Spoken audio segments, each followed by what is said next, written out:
Este es como ya el quinto o sexto mensaje de nuestra serie en el libro de Hechos, llenos de su poder para ir. Y aunque voy a concentrarme en los primeros 11 versículos del capítulo 5, vamos ahorita a leer 2 versículos del capítulo 4. Cuenta la historia que el famoso predicador Charles Spurgeon se le acercó una pareja un día a su iglesia para avisarle que ya se iban a ir de la iglesia. Y a propósito, la iglesia de Spurgeon era la más grande del mundo en aquellos años. Y Spurgeon era tal vez el mejor predicador del mundo también en aquellos años. Se le acerca esta pareja y le dice: pastor, venimos a decirle que nos vamos a ir para encontrar la iglesia perfecta. Y Spurgeon, como era muy claro y directo, les contesta: qué bueno, pero si la encuentran, no se integren porque la van a arruinar.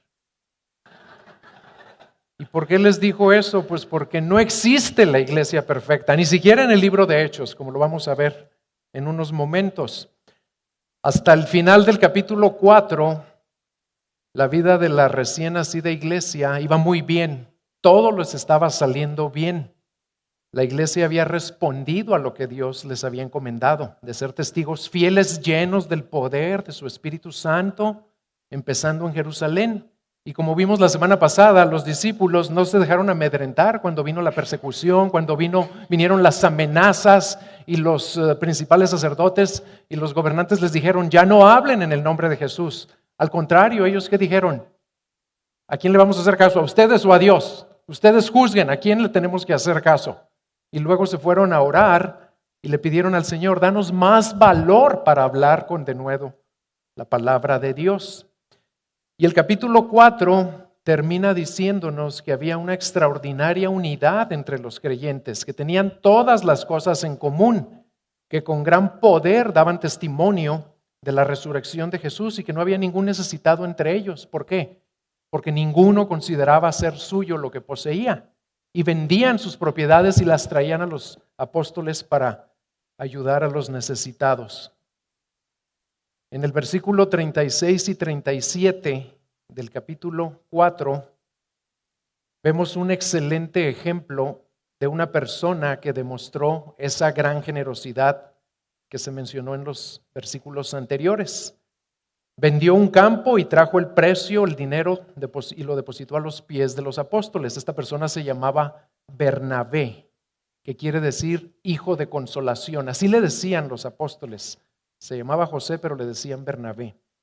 Y como Satanás no pudo frenar a la iglesia con ataques y amenazas que venían de fuera, pues cambió la estrategia y dijo: ahora voy a tratar de frenarla con ataques desde adentro. Y es lo que vamos a ver esta mañana.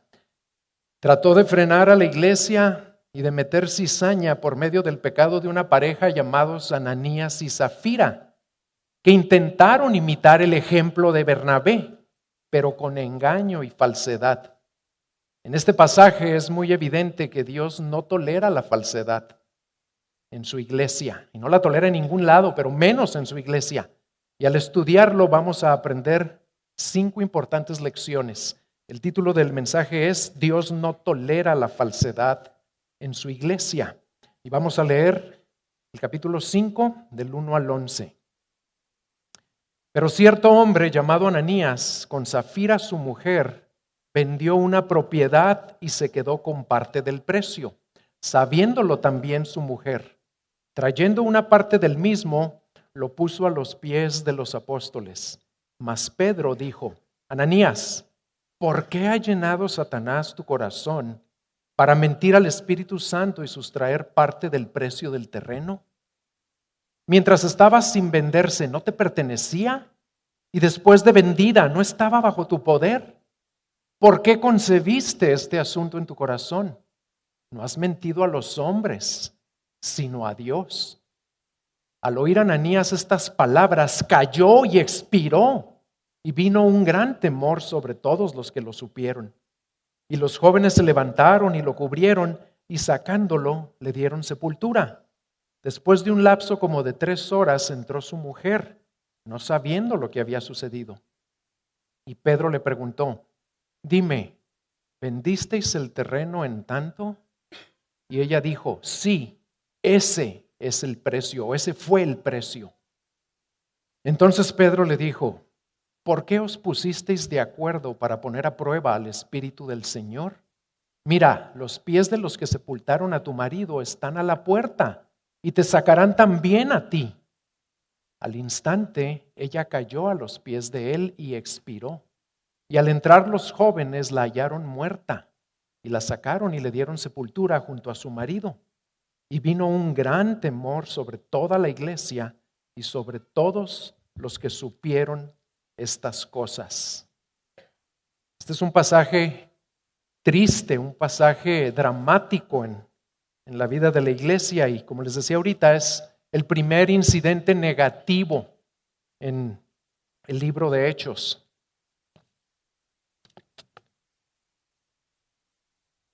Y creo que Dios nos quiere enseñar de un pasaje tan corto varias lecciones muy importantes.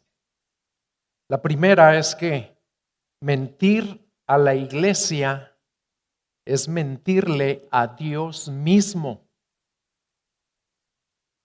En estos primeros versículos, en los primeros 2 versículos, vemos que Ananías pues hizo a primera vista lo mismo que Bernabé había hecho, ¿verdad?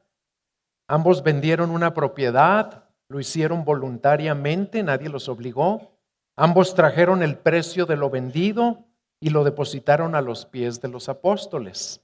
La gran diferencia fue que Bernabé trajo todo el dinero recibido por la venta, mientras que Ananías trajo solo una parte, como se nos dice en el versículo 2, y se quedó con parte del precio, sabiéndolo también su mujer.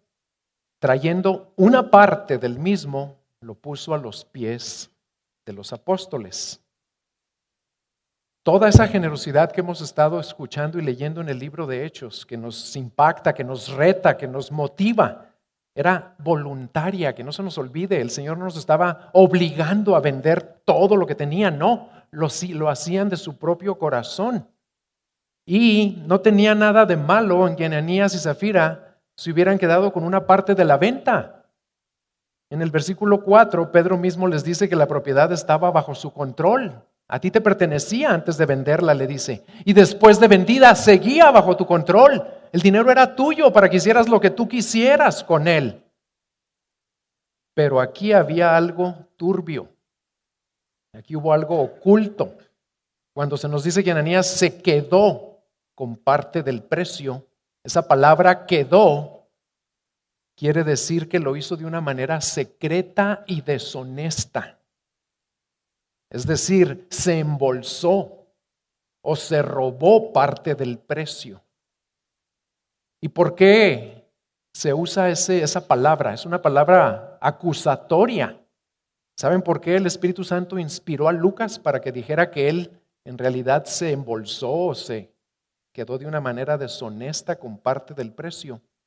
Pues porque la implicación es que antes de la venta, Ananías y Zafira, cuando habían visto lo que Bernabé había hecho, pues también le anunciaron a la iglesia que ellos iban a hacer lo mismo, que iban a vender una propiedad y que se estaban comprometiendo a darle todo a la iglesia para el bien de los pobres, ¿verdad? Para ayudar a los necesitados. Lo hicieron públicamente y cuando anunciaron que el dinero que iban a recibir era del Señor, era para el Señor, pues ya no era para ellos. Por eso eran culpables de robo, de deshonestidad.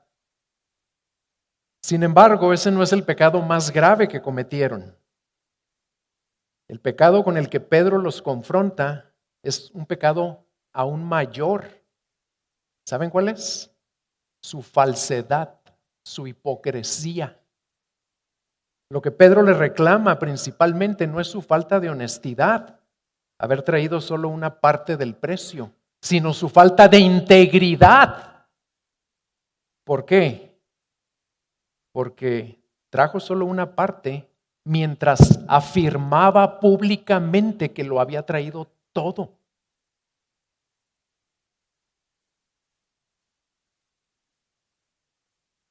Ananías y Zafira habían sido testigos de la generosidad de Bernabé. Y eso los tentó, porque ¿saben qué vieron? Vieron que cuando Bernabé vendió su propiedad y donó todo el dinero a la iglesia, eso le ganó mucho respeto y le ganó admiración entre todos los creyentes. Lo llegaron a tener en muy alta estima, aunque Bernabé no había dado el dinero para ganarse esa admiración. Lo había dado de un corazón sincero para ayudar a los que lo necesitaban. Así que Ananías y Zafira decidieron y anunciaron que ellos harían algo similar.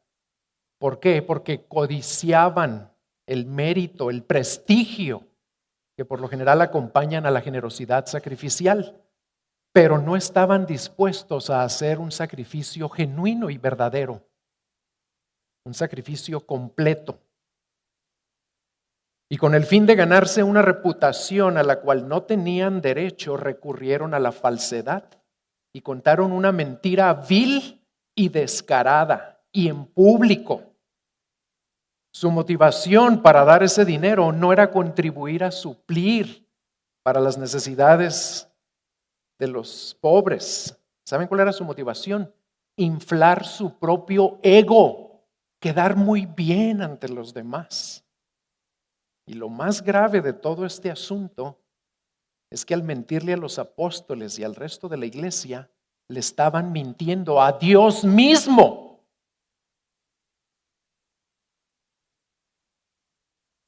Por eso en el versículo 3, Pedro le pregunta, ¿por qué ha llenado Satanás tu corazón para mentir al Espíritu Santo? Y en el versículo 4 lo reafirma cuando le dice, no has mentido a los hombres, sino a Dios. Aquí Pedro está confirmando la deidad del Espíritu Santo. El Espíritu Santo no es una fuerza, no es un poder, no es una energía. El Espíritu Santo es Dios. Y aquí queda muy claro. Y a él le estaba mintiendo Ananías cuando le mintió a la iglesia.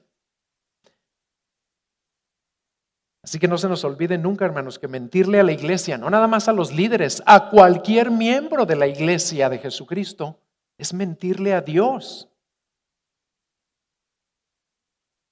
Porque como vamos a ver más adelante en el capítulo 9, el Señor Jesucristo se identifica plenamente con cada uno de sus hijos, con cada uno de los que han sido comprados por su sangre.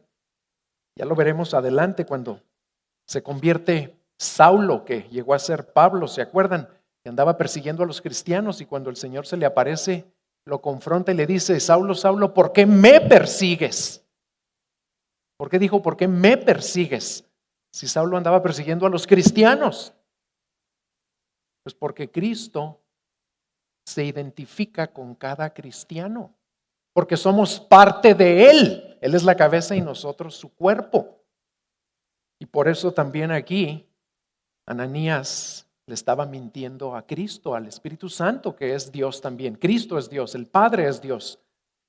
Recuerden que nuestro Dios son 3 personas, pero un solo Dios.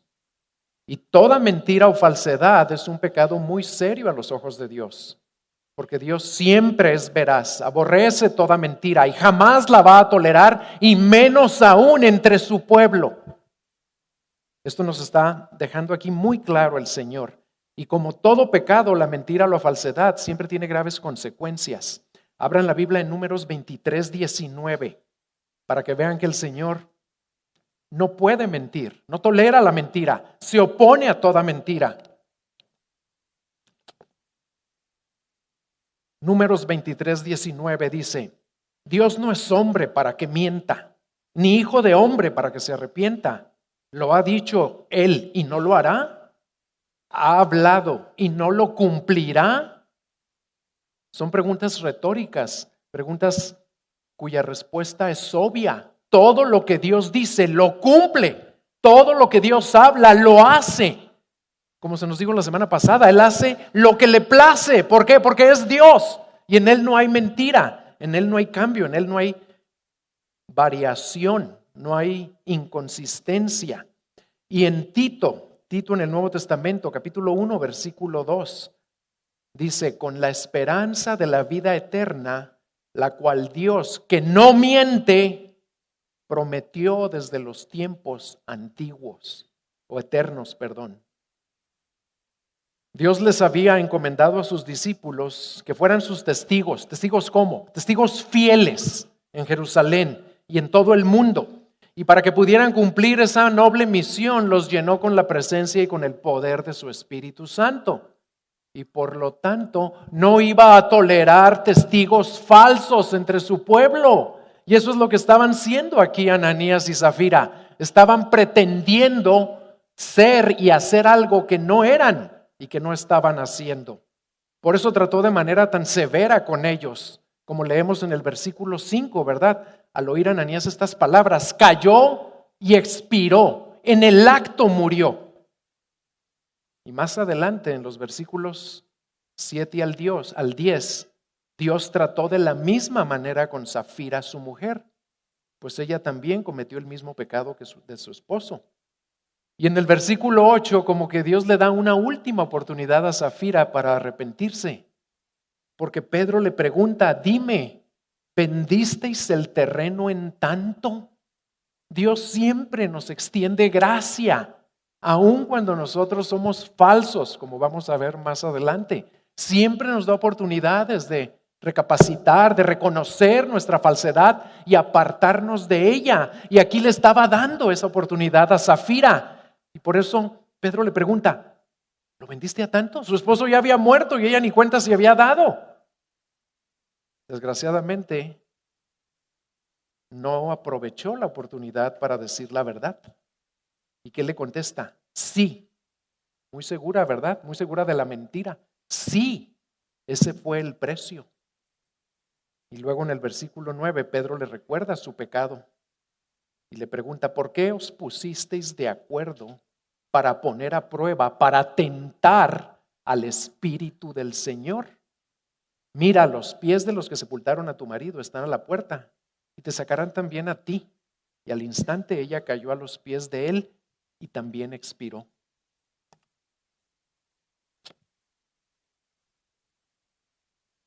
Este pasaje como que nos sorprende, nos sacude, nos asusta. ¿Por qué trató Dios de una manera tan severa a esas personas? Ahorita lo vamos a ver más adelante.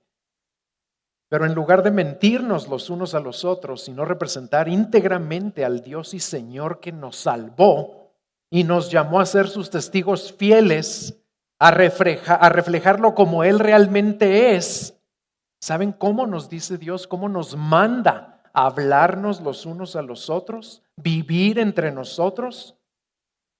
Nos lo dice en Efesios capítulo 4, versículo 25. Ahí nos llama a lo siguiente, dice, por tanto, dejando a un lado la falsedad. Eso es lo primero que debemos tener presente en su iglesia y en toda nuestra vida. Dejando a un lado la falsedad. ¿Cómo hay que hablarnos? Hablad verdad, nos dice ahí, cada cual con su prójimo. ¿Por qué? Porque somos miembros los unos de los otros. Así es como debemos hablar todo el tiempo y sobre todo en la iglesia. Siempre la verdad. ¿Por qué? Pues porque somos miembros los unos de los otros. ¿Y por qué? Porque si nos mentimos los unos a los otros, le estamos mintiendo a Dios. Y ofende profundamente a Dios, lo deshonra, porque no refleja su carácter.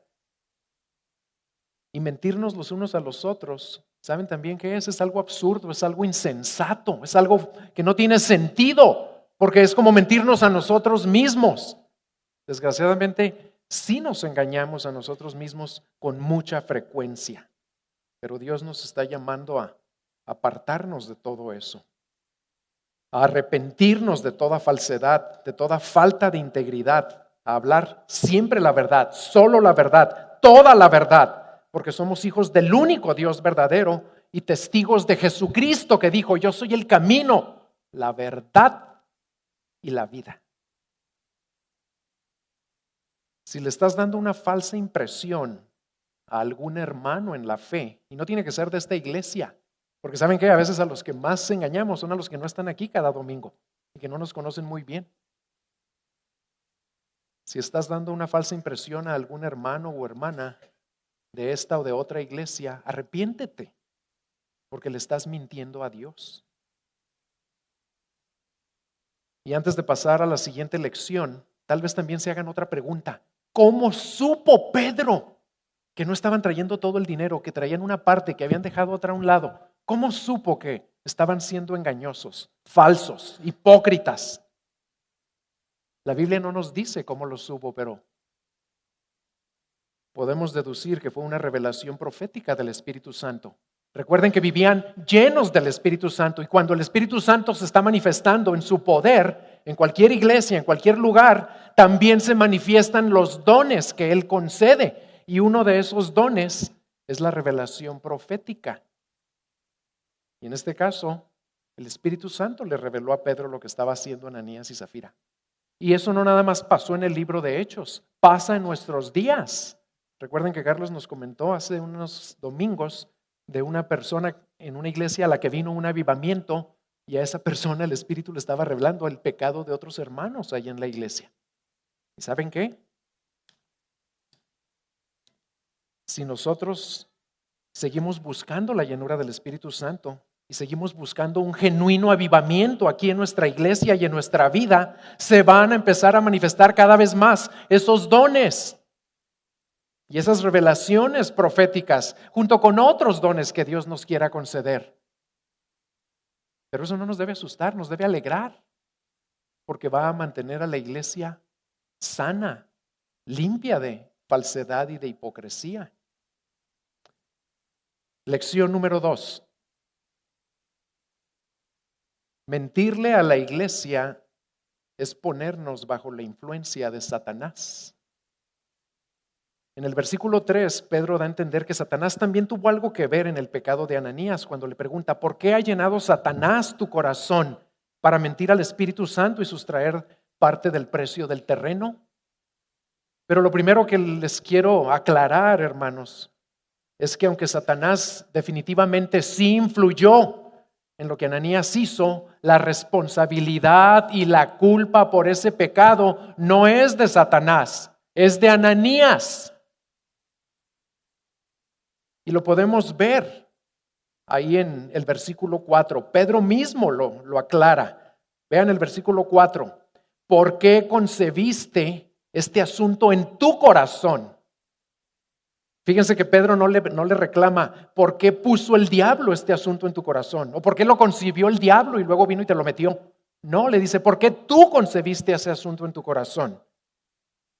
Y aunque nos encanta echarle la culpa al diablo, la verdad es que todo pecado nace de adentro de nosotros, no en el diablo. Nace en tu corazoncito y en el mío. El Señor mismo nos enseña esta verdad en Marcos capítulo 7, versículos 20 al 23. Ahí estaban culpando al Señor de que sus discípulos comían con las manos sucias, que no se lavaban las manos y que eso los iba a contaminar. Y el Señor les tiene que aclarar algo a los fariseos, a los hipócritas que lo acusaban. Les dijo: lo que sale del hombre, eso es lo que contamina al hombre, no lo que entra. Porque de adentro del corazón de los hombres salen los malos pensamientos, las fornicaciones, los robos, homicidios, adulterios, avaricias, maldades, engaños, sensualidad, envidia, calumnia, orgullo, insensatez. Todas estas maldades de adentro salen y contaminan al hombre. Y noten algo. Todo lo que hicieron Ananías y Zafira está en esta lista. Engaño, orgullo, porque querían verse bien delante de toda la iglesia. Robo, porque se quedaron con algo que ya no era de ellos. Insensatez, le mintieron a Dios, no les importaron las consecuencias. Pero también es cierto que tenemos un enemigo invisible, pero real y muy astuto, muy poderoso, que puede y que quiere influir y hacer más grande y dañino todo pecado que nosotros mismos concebimos en nuestro corazón. Lo que le pasó a Ananías que, por si no lo sabían, era creyente. Todos los expertos, los teólogos, están de acuerdo en afirmar que era creyente. Lo que le pasó a Ananías, que era creyente de Jesucristo, y por lo tanto nos puede pasar a ti y a mí, fue que le dio oportunidad a Satanás. No hizo lo que dice Efesios 4:27. En Efesios 4:27 dice: no le deis oportunidad a Satanás, o no le deis lugar al diablo. Y Ananías le dio lugar al diablo, le abrió la puerta de su corazón al diablo. Y claro, cuando uno se la abre, él entra. Si a veces quiere entrar sin permiso, pues más cuando le abrimos la puerta, ¿verdad? ¿Y cómo le abrió la puerta de su corazón? Pues concibiendo su pecado, con su orgullo, con su ambición, con su falsedad. Le permitió influenciarlo, llenarlo de más mentiras de las que él a lo mejor ya se había creído, a tal grado que se dejó llevar por su deseo pecaminoso y no le importaron las consecuencias. Esto es algo importante que nos quede claro. A pesar de que somos de Cristo, Satanás nos puede influenciar, puede llenarnos el corazón de mentiras, pero porque nosotros le abrimos la puerta. No nos puede poseer. Y aquí no dice que Satanás poseyó a Ananías, porque Ananías era de Cristo y no puede poseer a los que ya son de Cristo, pero sí lo llenó de mentiras y de engaño y de falsedad cuando él mismo empezó a concebir mentiras y engaño y falsedad en su corazón. Por eso debemos siempre tener mucho cuidado de qué ambicionamos, qué deseamos, qué queremos, qué anhelamos, porque generalmente le abrimos la puerta al enemigo cuando anhelamos tanto algo, cuando algo se vuelve un ídolo en nuestras vidas, que no nos importa ofender a Dios, no nos importa ofender a los demás, no nos importa lo que pase. Yo quiero lo que quiero y caigo en engaño, falsedad, mentira, hipocresía para alcanzarlo. Ahí le abro la puerta completita de mi corazón al enemigo, para que venga y meta todavía más mentira y más engaño y más falsedad. Y me dejo llevar por su influencia, me dejo controlar por su influencia. A todos nos puede pasar. Pero la Biblia y Pedro mismo en una de las cartas que escribió nos dice cómo evitar esa influencia de Satanás. En primera de Pedro 5, del 6 al 9.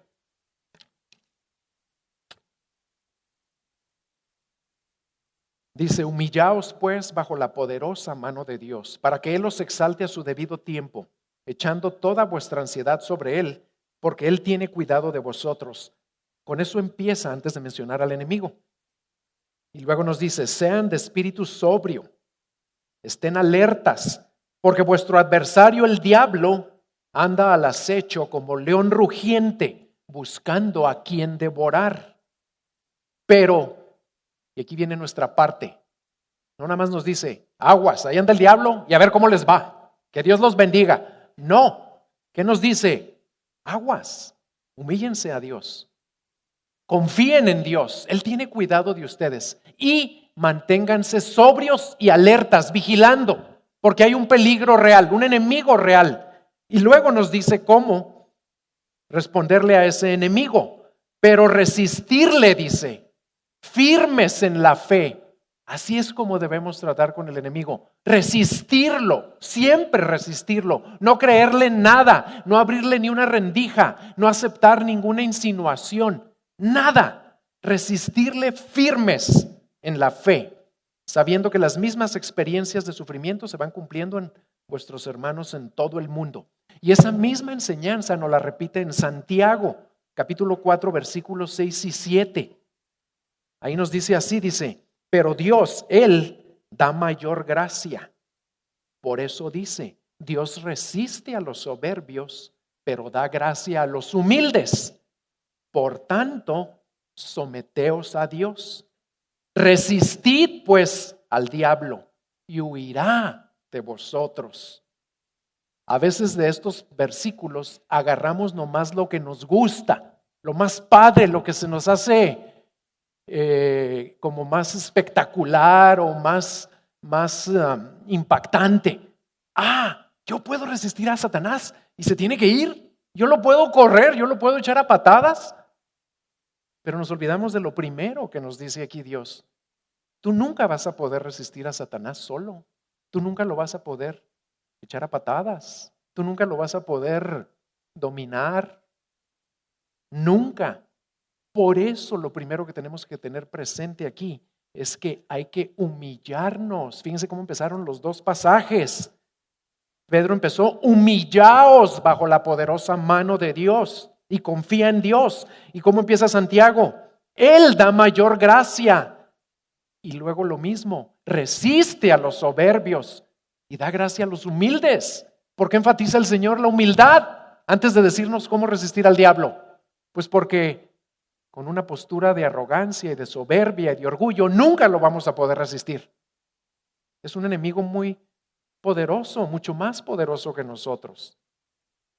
Pero el Señor es infinitamente más poderoso que Él. Y si nos sometemos al Señor con un corazón humilde que confía en Dios, que sabe y reconoce que necesita la gracia y el poder de Dios, entonces venimos contra Él, pero no con nuestras fuerzas.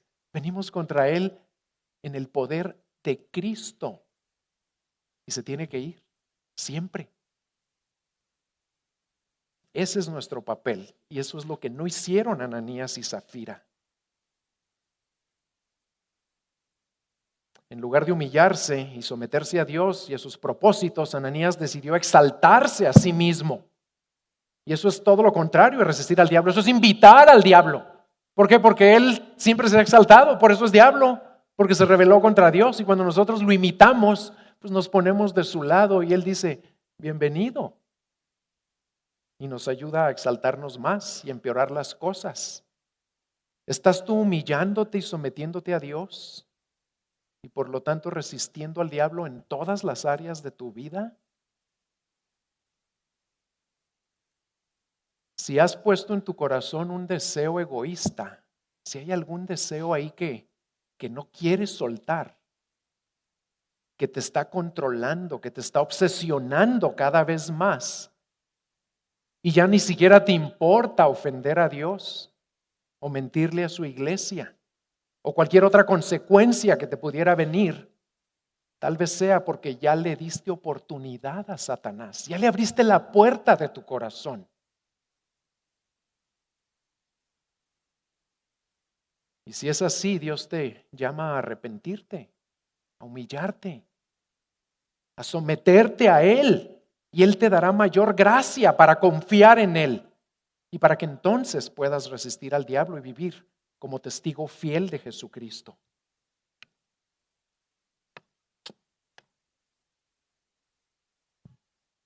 Lección número 3. Y esta tal vez sea la más importante. Todos somos igual de vulnerables que Ananías y Zafira. Cuando leemos historias como esta, es muy fácil pensar y creernos otra mentira. ¿Saben cuál es esa mentira? Que nosotros nunca haríamos algo tan terrible como ellos. Pero Dios tampoco va a tolerar esa mentira. Y creo que nuestro rechazo a toda falsedad, nuestra integridad debe comenzar con reconocer que todos somos capaces de hacer algo semejante. Porque somos igual de vulnerables que ellos. Y si hay alguien aquí que se cree incapaz de hacer algo así, con todo respeto, déjame decirte que ya le abriste la puerta a la falsedad, porque ya estás creyendo una mentira sobre ti mismo. Todos somos capaces de hacer lo que hicieron ellos. El problema es que, nos guste o no, tenemos una tendencia natural al engaño, a la falsedad, a aparentar ser lo que no somos o tener lo que no tenemos. Compartimos el pecado de Ananías. ¿Saben cuándo? No cuando los demás piensan que soy muy espiritual. No, pues ahí lo pueden pensar y pues ya se darán cuenta que no es así. Pero ¿saben cuándo compartimos el pecado de Ananías? Cuando yo hago algo para que los demás piensen que soy más espiritual de lo que realmente soy. cuando queremos causarles una impresión que no corresponde a nuestra realidad. Por ejemplo, cuando oramos más o con mayor fervor en público que en privado, para que los demás piensen que nuestra intimidad con Dios o nuestra devoción a Dios es muy profunda. O cuando hacemos muy bien la tarea y nos explayamos en el grupo de casa, pero fuera de eso, no leemos la Biblia. Nada más para cumplir con la tarea. O cuando damos con generosidad para alguna necesidad aquí en la iglesia. ¿Por qué? Porque el pastor nos está exhortando, vamos a dar a las misiones o vamos a dar a una tragedia, una catástrofe y se nos mueve el corazón en algunos casos para dar. Pero en todo lo demás somos tan apretados que hasta rechinamos. Y hasta le robamos a Dios siendo infieles en diezmar y en ofrendar. Cuando nos saludan, hermanos, fíjense cómo somos. Cuando nos saludan y nos preguntan, ¿cómo estás? ¿Qué contestamos casi siempre? Muy, pero muy bien. De victoria en victoria. Matando gigantes, ¿qué no ves? Hasta la pregunta es necia, le decimos a veces, ¿verdad? ¿Y tú? Eso también es falsedad. Si no estás bien, dilo con toda franqueza. Podemos decir que tenemos gozo y paz por lo que Cristo ha hecho, pero que también estamos tristes por algo. ¿Por qué? Porque a todos nos llega la tristeza de tiempo en tiempo. O que estamos dolidos por algo, o que estamos preocupados o lo que sea. ¿Por qué? Porque podemos estar en paz. Tenemos la paz que Dios nos da. Esa no nos la roba nadie, pero a la vez podemos tener otras emociones y se vale expresarlo si es la verdad. Cuando empezaron a salir las computadoras, que se batallaba mucho para imprimir, porque lo que uno veía en la pantalla y lo mandabas a la impresora y nunca salía igual que como estaba en la pantalla. Y con el tiempo empezó a usarse una frase en las computadoras y también tenía que ver con lo que le metías a la computadora. Y esa frase era WYSIWYG en inglés. Quiere decir, what you see is what you get. Pero ¿saben cómo la traduje? Y así es como deberíamos ser. Este debería ser nuestro lema si nos apartamos de toda falsedad. Lo que ves es lo que es. Así debemos ser. A eso nos llamó Cristo. Así es Dios. Lo que vemos, así es Él. Y no cambia. Y no miente. Y no exagera. Y no oculta. Y no engaña. No solo somos falsos o engañadores por naturaleza, porque heredamos esa naturaleza de nuestros padres y ancestros, ¿verdad? ¿No se han fijado que a un niño nadie le enseña a contar mentiras? Aún aquellos niños que sus mamás dicen, es un angelito. Deja que crezca el angelito. Y que lo empiecen a visitar amigos o amiguitas y que tenga 2 galletas de las que más le gustan. A ver si las comparte. Y cuando le preguntas qué pasó con ellas, a ver qué contesta. ¿Por qué? ¿Por qué al niño nadie le tiene que enseñar a contar mentiras? ¿Por qué le brotan de adentro? Pues porque todos somos engañadores por naturaleza. Falsos. Y para colmo de males, nuestra cultura está saturada de falsedad y de pretensión.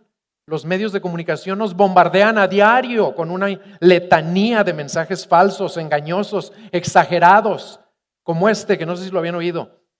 Papel de baño tan suavecito como una nube. ¿Según quién? Así me dice mi esposa cuando no me cree algo. ¿Según quién? O la crema que le quitará las arrugas y se verá 10 años más joven. ¡Falso! Quítale la crema a ver si se le quitaron las arrugas.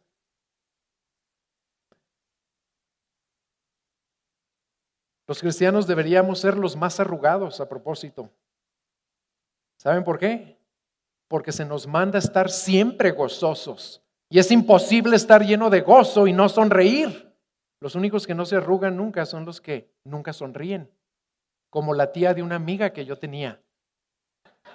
De veras que un día nos estaba presumiendo mi amiga, mi tía tiene 70 años y no tiene ni una arruga. Pero ¿saben qué le contestó una compañera que teníamos ahí en la maestría? Le dice, pues tu tía no tendrá arrugas en la cara, pero las tiene en el alma. O tal vez la mentira más común. Con esta dieta perderás 10 kilos en una semana. Mentira. Vivimos en una sociedad obsesionada con las apariencias, con el deseo de verse bien por fuera, de causar una impresión que no corresponde a la realidad. Por eso compramos ropa o usamos productos para aparentar. ¿Aparentar qué? Ser o estar más delgados, más jóvenes, más altos, más exitosos, más cultos, más inteligentes, etcétera, etcétera, etcétera. Y lo peligroso es que como es algo tan natural para nuestra naturaleza caída, tan normal en nuestros días, también somos tentados a aparentar aquí en la iglesia ser lo que no somos, lo cual es falsedad. Y Dios no tolera la falsedad en su iglesia. Tarde o temprano te va a desenmascarar si no te arrepientes. En la obra de Dante Alighieri, en la Divina Comedia, en la parte del infierno, describe a los hipócritas usando capas doradas que eran de hermosa apariencia, pero en realidad estaban hechas de plomo y les causaban este opresivo clamor: oh fastidioso manto de eternidad. Los falsos o hipócritas pueden tener una bella apariencia, pero cargan un peso que los debilita durante toda su vida. ¿Estás tú en la iglesia o en cualquier otra área de tu vida aparentando ser algo que no eres? Y cargando un peso innecesario que ha debilitado o hasta destruido tu capacidad de ser un testigo fiel de nuestro Señor Jesucristo. Si el Espíritu Santo te está redarguyendo por ese pecado, confiésaselo a Dios. Arrepiéntete. Despójate de toda falsedad, de toda falta de integridad en tu vida. Dios nos llama a ser íntegros, aún en las cosas pequeñas, o aún donde nos parece ser imposible, que parece que es imposible ser íntegros aquí en México, como por ejemplo en nuestro trato con el gobierno. ¿Verdad que ahí como que decimos, pues no se puede? Tengo que decir una mentirita o que hacer algo por abajo del agua o dar una ayudita. ¿Para qué? Pues para conseguir contratos, para agilizar trámites, para ahorrar dinero. Falso. No es cierto. En el mundo de los negocios también la mayoría de los empresarios cristianos caen en falsedad, caen en falta de integridad, porque creen que no es posible hacer las cosas derechas. Falso. El reto es para todos hacer lo que Dios nos pide y creerle a Él. Y Él nos va a demostrar que Él puede con los gobiernos, puede con los diablos, puede con los trámites, puede con todo. El problema es que no le queremos o que no estamos dispuestos a incurrir la pérdida que a veces puede significar ser íntegros. ¿Y saben qué nos dice Proverbios 19:1? Mejor es el pobre que camina en integridad que el de labios perversos y necio. Y la Reina Valera dice que el de labios perversos y rico.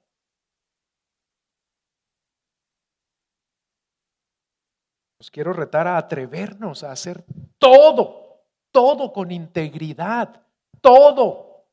Y a darle a Dios la oportunidad de demostrarnos su poder para abrir las puertas cuando queremos hacer las cosas de una manera íntegra. Número 4.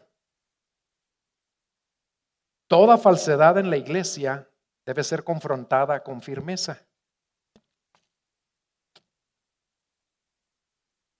Si de veras deseamos vivir llenos del Espíritu Santo y experimentar un avivamiento en nuestra vida y en nuestra iglesia, si queremos imitar a los primeros discípulos en su poder para testificar y ganar almas, en su apego a la palabra de Dios, en su entrega a la oración, a la comunión, a la unidad, a la generosidad, nos debe quedar muy claro que debemos estar dispuestos a confrontar toda falsedad en nuestra propia vida primero y en la vida de nuestra iglesia. Y con la misma firmeza que lo hizo la primera iglesia, porque si no lo hacemos, hermanos, nada de esto va a suceder. ¿Saben dónde podemos empezar? Viendo esta historia de Ananías y Zafira como un llamado a confrontarnos a nosotros mismos, haciéndonos estas preguntas. ¿Hay engaño o falsedad espiritual en mi vida? ¿Intento hacer que otros piensen que soy más piadoso de lo que en verdad soy?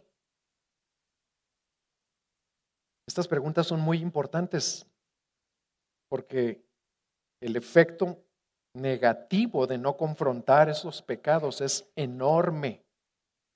Y por eso Dios trató tan severamente con Ananías y Zafira. Y aquí les voy a explicar por qué lo hizo el Señor. Fíjense qué importante. En el capítulo 4, antes de empezar a leer la historia de Ananías y Zafira, vemos que el Espíritu Santo se estaba manifestando con poder. Vean lo que dice el versículo 4:31.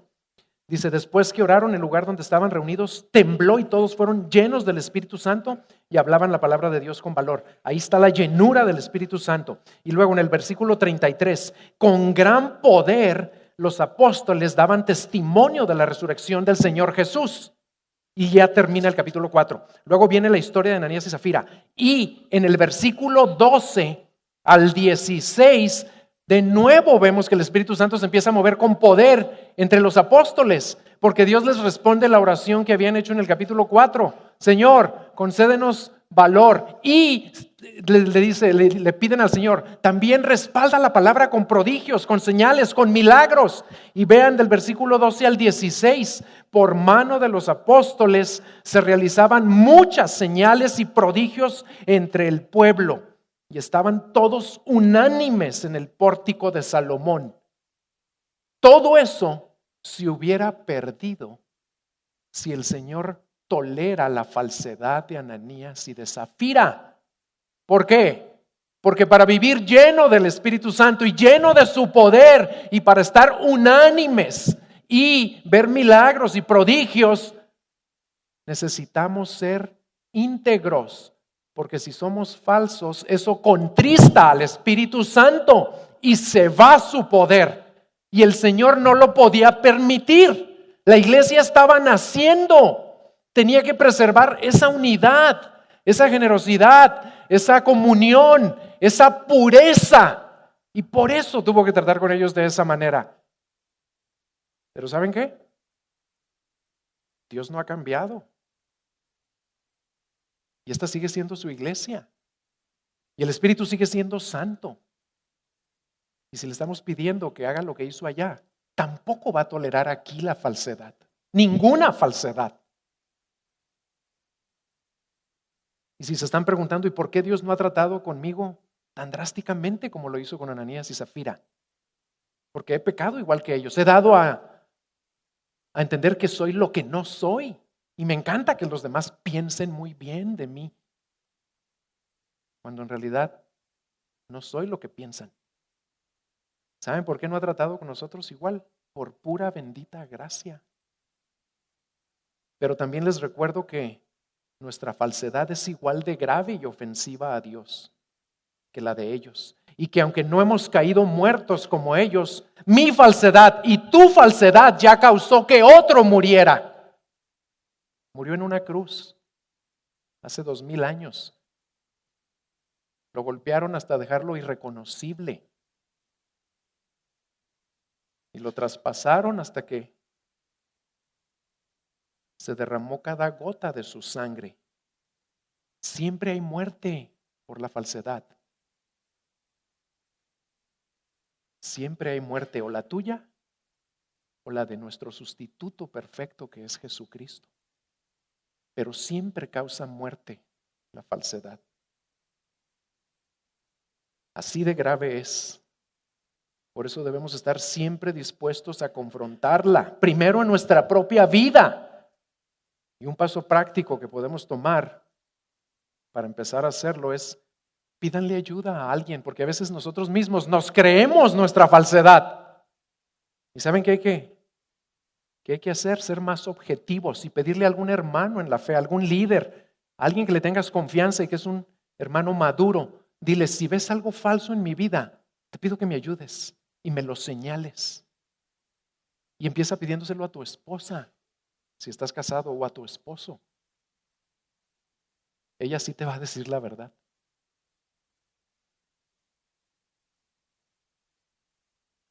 Y otro paso difícil que Dios nos pide dar es estar dispuestos a confrontarnos los unos a los otros cuando nos percatemos de falsedad en nuestros hermanos en la fe.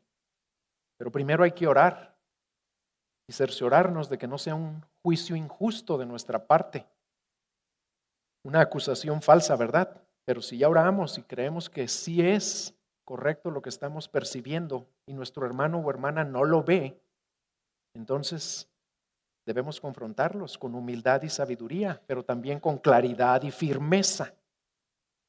Solo así preservaremos la unidad y la comunión y el mover poderoso del Espíritu Santo aquí, que es lo que estamos anhelando, que el Espíritu se mueva y nos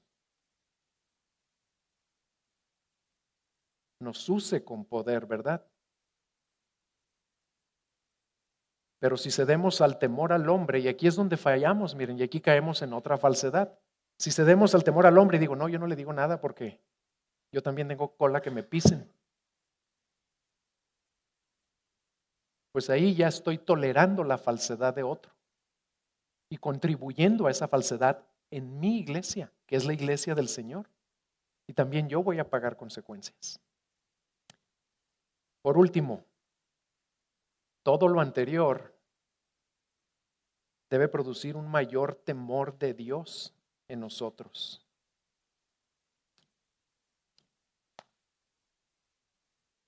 El versículo 5 dice que después de que Ananías cayó y expiró, vino un gran temor sobre todos los que lo supieron. Y el pasaje termina con la reacción a la muerte de Safira, que fue muy similar, como leemos en el versículo 11. Y vino un gran temor sobre toda la iglesia y sobre todos los que supieron estas cosas. Si el temor le vino a toda la iglesia, quiere decir que nadie tomó con ligereza lo que había ocurrido, ni aun los apóstoles. A todos les quedó perfectamente claro lo que Dios piensa sobre la falsedad y cómo trata con ella. Y lo más probable es que todos empezaron a examinar a fondo sus propias vidas para ver si había algún indicio de falsedad, para arrepentirse, para apartarse de ella, para orar por mayor gracia y misericordia. Así desea Dios que respondamos también tú y yo. ¿Por qué? Porque Dios no ha cambiado y nosotros somos como ellos.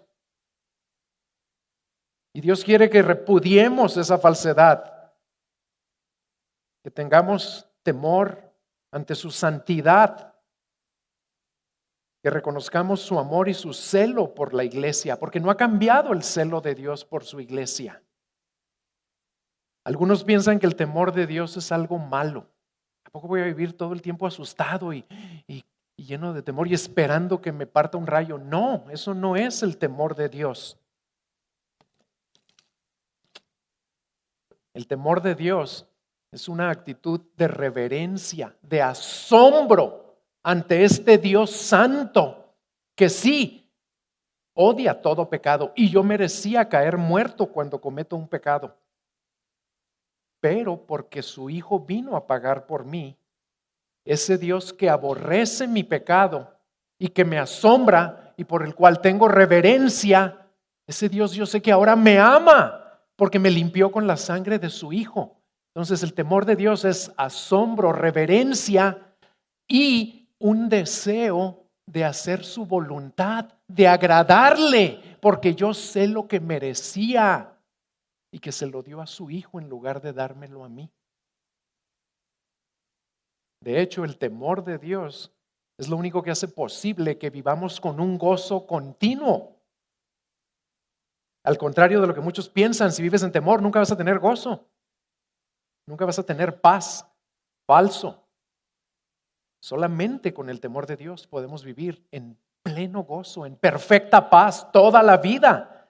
¿Por qué? Porque el temor de Dios es lo que nos ayuda a apartarnos del pecado, a aborrecer el pecado y a volvernos a Dios, a buscar a ese Dios a quien reverencio y a quien admiro y quien me impresiona y no lo alcanzo a comprender, pero que sé que me ama, a pesar de que Él no tolera pecado. Me ama y a pesar de que en mí hay pecado, pero ese pecado está limpio por la sangre de su Hijo. Entonces, el temor de Dios me ayuda a aborrecer, a dejar, apartarme del pecado, de la falsedad y acercarme al que me ama.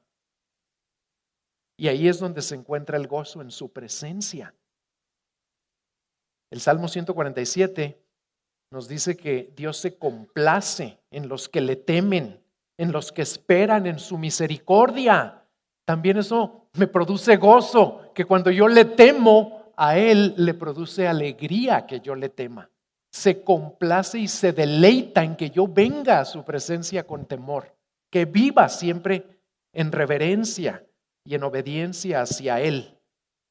Y al vivir en esa presencia de Dios, que es posible solo por el temor a Dios, vivo con un gozo continuo, constante, que no termina nunca.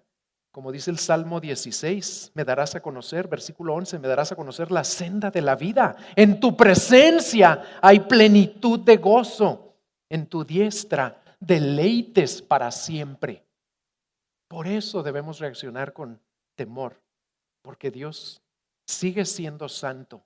Dios no cambia, Dios no tolera la falsedad. Y ese Dios que aborrece todo pecado, nos ama y ya pagó el precio por nuestros pecados.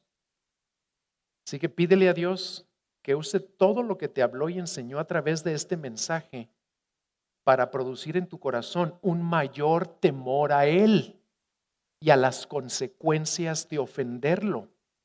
¿Por qué? No para que te bendiga, o no para que no te caigas muerto como Ananías. ¿Sabes por qué? Porque lo amas, porque quieres darle gloria, porque quieres ser un testigo fiel de Jesucristo. Por eso debemos pedirle que nos ayude a aborrecer el pecado. En Proverbios 8, versículo 13, dice que el temor del Señor es aborrecer el mal. Eso es, el temor del Señor es aborrecer el mal. Y si aborrecemos el mal, nos vamos a acercar al bien, al único que todo lo hace bien y que no tolera el mal.